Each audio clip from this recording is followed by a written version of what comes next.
রাজধানীর মিরপুরের দক্ষিণ মণিপুরে দিনে দুপুরে এক আবাসিক বাসায় দুর্ধর্ষ ডাকাতির ঘটনা ঘটেছে।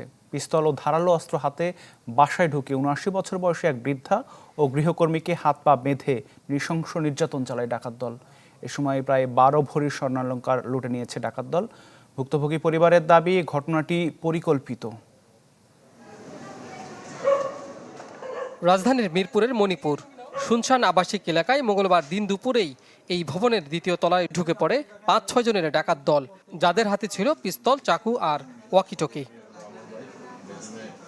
বাসায় থাকা ভবন মালিক ৭৯ বছর বয়সী বৃদ্ধা বদরুন্নেসা কবিরের মুখে কস্টেপ লাগিয়ে ২ হাত বেঁধে ফেলে রাখা হয় রুমের একপাশে।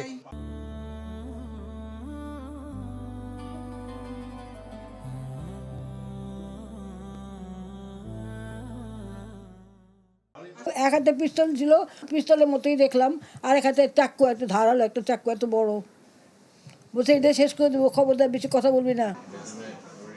ভুক্তভোগীদের দাবি, ডাকাতরা আলমারি ভেঙে প্রায় ১২ ভরি স্বর্ণালংকার ও নগদ অর্থ লুটে নেয়।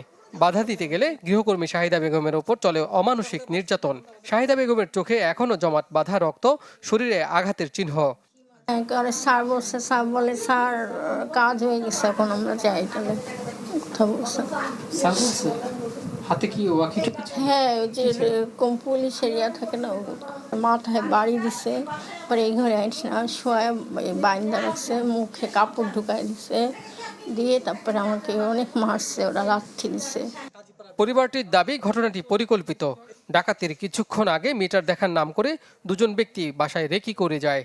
আমার সন্দেহ হচ্ছে মানে ওরাই করছে, ওই যে ইলেকট্রিসিটি বিল টিল দিতে যারা আসছে, পরিকল্পিতই হতে পারে। কারণ এদের অস্ত্র ওই সময়টা কেন, দুপুর ২:৩০টার সময়, রাতে তো হয় না, কারণ রাতে আমাদের মোটামুটি সবাই সারা রাত জেগে থাকি। হ্যাঁ, তারপর রাতে আমাদের গার্ড টার্ডও থাকে, কিন্তু দিনের বেলা জানে যে আম্মু ঘুমাচ্ছে বা সবাই ব্যস্ত, রোজার সময়।